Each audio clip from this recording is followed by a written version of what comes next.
I'm sharing my story not for sympathy or advice. What happened is my life, and I don't need anyone's pity or suggestions. I've always been a one-woman kind of man. I've taken marriage incredibly seriously, maybe too seriously. I never cheated on my wife, not once. I never even considered it, because to me, there was no one else. She was the only one who mattered. Sure, there were temptations. Some women even tried to get my attention, but I simply wasn't interested. I met my future wife in the early 1990s at a friend's wedding. She was one of the guests, and it was love at first sight. We dated for 6 months before deciding to get married. It was a modest ceremony, but we were on cloud nine, absolutely ecstatic. It was her second marriage. She divorced her first husband a year before we met. Whatever had gone wrong between them wasn't my concern. I never asked questions. I saw no reason to dredge up her past, and she rarely talked about it herself. My wife is stunningly beautiful, intelligent, and an amazing homemaker. I was truly lucky. When we got married, the country was in chaos. There was no stability, no decent jobs. She was working as a medical professional in a military unit. I was doing whatever I could, working my main job and taking on 2 others. It wasn't easy, but it was worth it. I didn't want my family to lack for anything.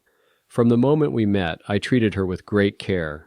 I loved her fiercely, carrying her both literally and figuratively. She was the closest person to me, my family, my everything. 2 years into our marriage, we still hadn't been able to have children. It weighed on her heavily. She was devastated and often told me, "One day you'll leave me because I can't give you kids." The doctors eventually diagnosed her with blocked fallopian tubes.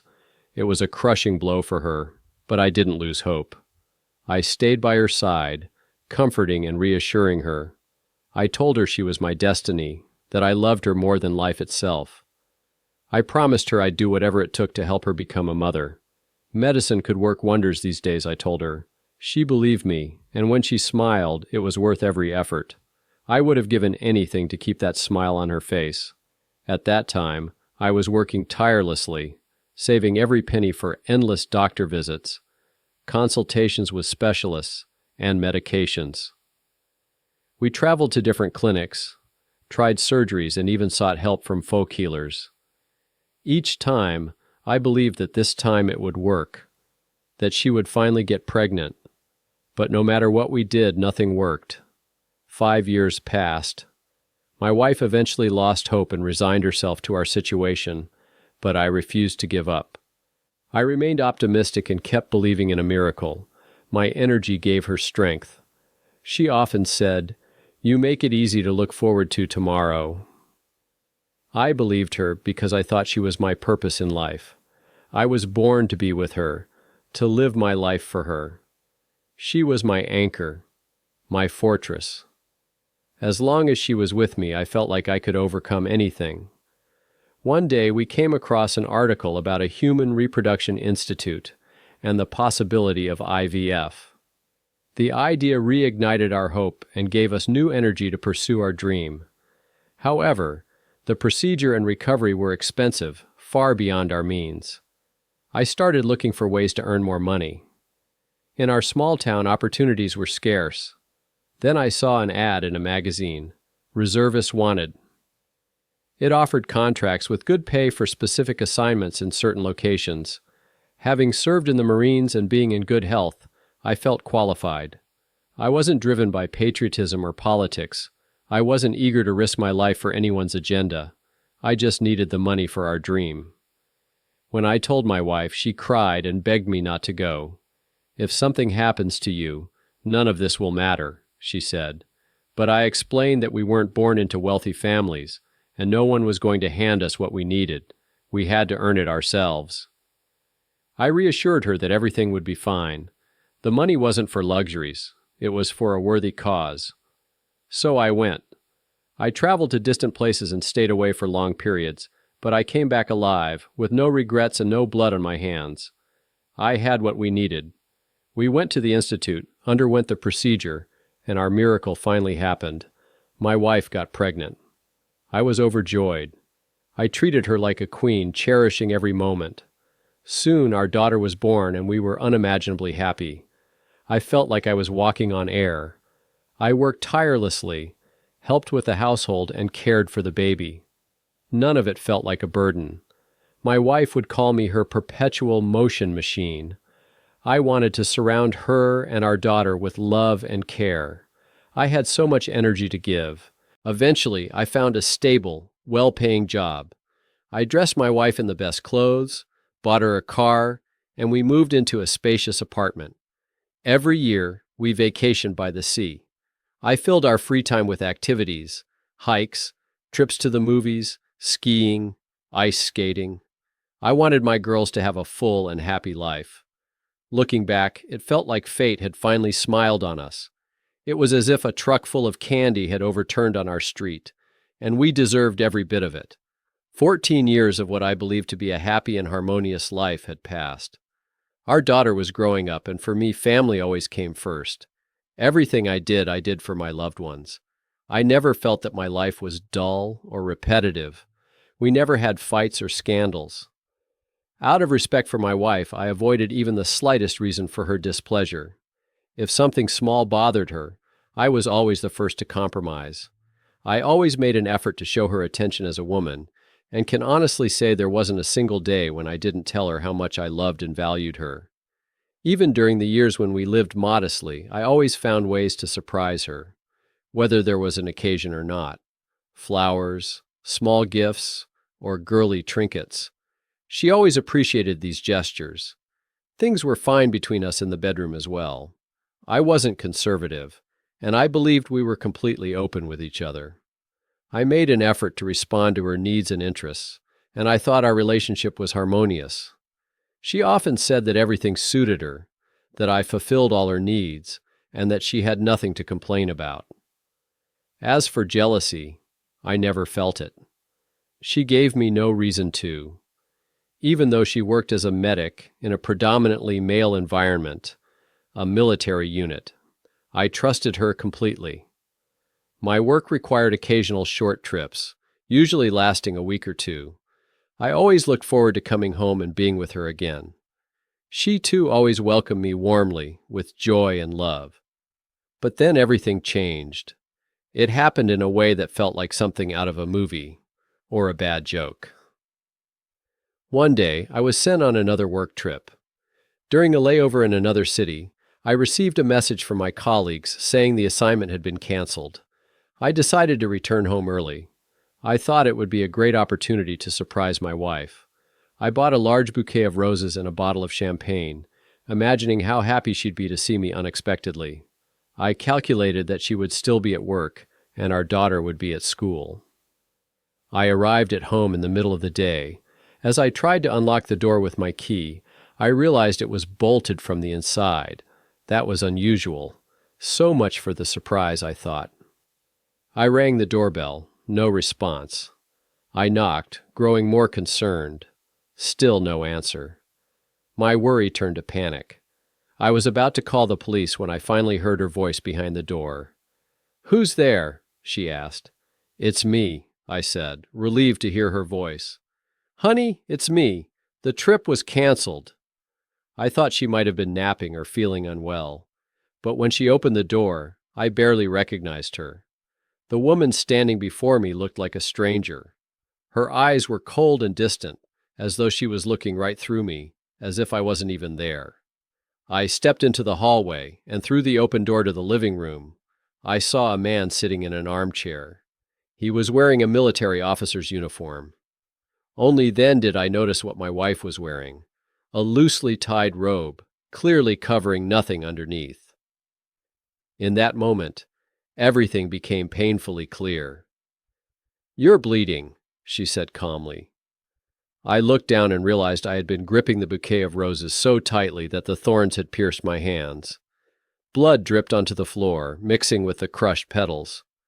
My legs gave out, and I sank to the floor near the doorway.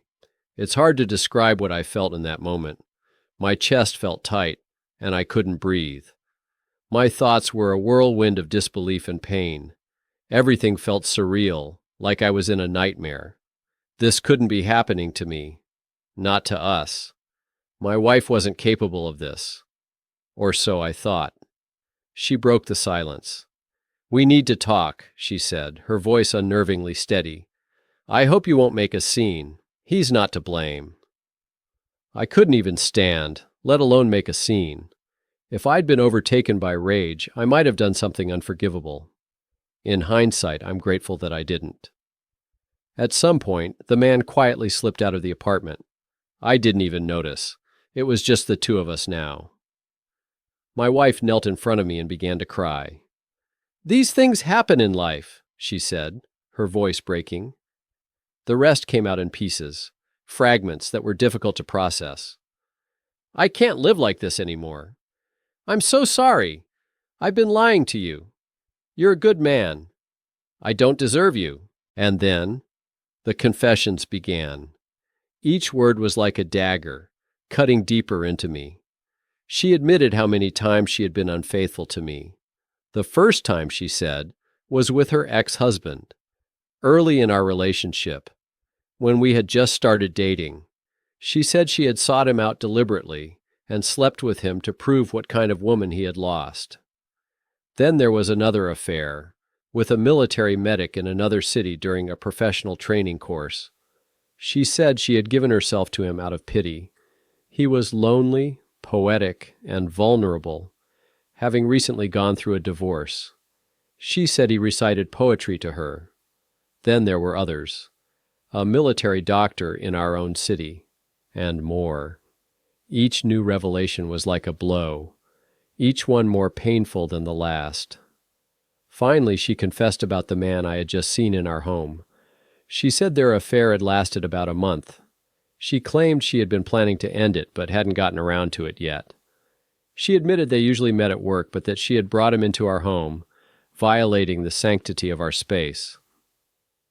When I heard her out, I asked, "Why did you do this to me?" She broke down into sobs, almost screaming, and said she couldn't explain her actions. "It was an inexplicable passion," she said, "one with no justification. The decision was mine to make now." She swore, though, that if I could find the strength to forgive her, she would be faithful to me until her last breath. For the first few days I was barely functioning. I couldn't sleep, I couldn't eat. I went to work like a robot and came home just to lie on the bed, staring at the ceiling. At night, I'd break out in a cold sweat, drink water endlessly, and chain smoke. I didn't touch alcohol. My colleagues asked what was wrong, telling me I looked like I'd aged overnight. My wife saw what I was going through and cried constantly, begging for forgiveness. I didn't know what to say to her, so I said nothing. I didn't know where to go or what to do. My mind had stopped working altogether. Later, I tried many times to talk to her, to share my soul, as I always had before. I wanted to tell her how much I still loved her, but I couldn't find the words. Every time I tried, a lump would form in my throat, impossible to swallow or spit out. 6 months passed like this. During that time, I thought a lot about our life together, replaying everything in my mind. I searched for answers, trying to understand where I had gone wrong. Maybe it was me, I thought. Maybe I hadn't been the husband she needed. I tormented myself with guilt, dissecting every moment, trying to see where I had failed. During this time, I distanced myself from her, both emotionally and physically. The thought of intimacy with her didn't even cross my mind. I was terrified of the idea. Somehow, I had convinced myself that I couldn't satisfy her, that there was no point in even trying. We kept things superficial, only talking about practical matters. I gave our daughter all the attention she deserved, as I always had. My biggest concern was ensuring that she didn't suspect anything. She was just entering her teenage years, and I didn't want her hurt by something that wasn't her fault. Eventually the emotions faded, and the pain in my heart dulled. One day I decided to talk to my wife. I told her that I didn't harbor anger or resentment toward her. I still loved her deeply and would walk through fire for her if needed. But I also admitted that something inside me had changed, though I couldn't yet understand what. I told her I needed time. I asked her to promise me one thing. If she ever felt that life with me wasn't what she wanted, she should tell me immediately. I wouldn't hold her back. There was no point in wasting time. Life is short, and it could still be different with someone else. We became close again, but it wasn't the same. I tried to be the man I was before, but something in the bedroom was broken. I began having issues with my potency, and this only fueled my self-loathing. Another 6 years passed. Family always remained my top priority, and I stopped wondering whether she was faithful to me. She was still the same. Beautiful, intelligent, a great homemaker, and a wonderful mother. Yes, I forgave her, but something in me had shattered. It was as if everything inside had been burned to ash, leaving nothing but emptiness. That poison had seeped into my very bones. The fortress I had built around my love had crumbled like a house of cards, and there was no feeling of renewal. Over time, I became someone else entirely. The true meaning of betrayal, I realized, is that everything changes. I had changed. I often smiled bitterly at the memory of those days when I traveled to far-off places to earn money for us to have our daughter. Back then, I had a phrase scrawled on my backpack. What doesn't kill us makes us stronger. Eventually, the heavy burden that had weighed on me for so long seemed to lift. It was strange, really. I tried to understand why I hadn't been able to change my life sooner. I didn't know. I'd always been an optimist, always believed things would settle and turn out okay. And they did in a way. But in the process, something vital disappeared from my soul, something that had given our marriage meaning and driven me forward. My misplaced sense of responsibility told me I couldn't just walk away. That would be betrayal. But one day suddenly, my feelings toward everything that had happened shifted, and I no longer felt like I would be betraying anyone by leaving. One morning, I woke up and realized that the transformation inside me was complete. It was as if I had awakened from a long slumber, and for the first time I saw my life clearly. I understood that I had been living a life that wasn't mine, a life that had become completely alien to me. I looked at my wife, still sleeping beside me, and realized that I no longer knew the woman I had once loved. That morning, I left the house. I turned off my phone, drove aimlessly around the city, parked on the side of the road, wandered through the woods. It's hard to explain, but I felt free, like a bird finally released from its cage. For the first time in years, I felt light. I felt like I had paid in full for all my mistakes. As I drove and reflected, the weight of it all seemed to fade. By evening, I returned home and told my wife everything. We had a long conversation without accusations or blame. She cried, saying she had been waiting for this day all along. Strangely, I didn't feel sorry for her anymore. I calmly explained my perspective, and she shared hers. She apologized repeatedly, but I told her I had forgiven her long ago. The truth was, I was no longer the man she had married. We had been together for almost 23 years. For the first 15, I had lived solely for her and our daughter. The last 8 years I barely remembered. I had endured everything in silence, never once reproaching her. But over time, my understanding of everything had changed. I realized that staying in this marriage was a waste of time. Our daughter had grown up and was on the brink of leaving the nest. My wife, I think, had also come to terms with the fact that we had been walking side by side for years out of inertia, not love. We filed for divorce. I explained everything to our daughter, who was old enough to understand. We still see each other often, much more than I see my ex-wife. Life goes on. The emptiness that had echoed in my soul for so long has finally gone quiet. I don't have a steady partner now, and honestly, I'm not looking for one. Now I know one thing for sure. What doesn't kill us outright doesn't make us stronger. It cripples us.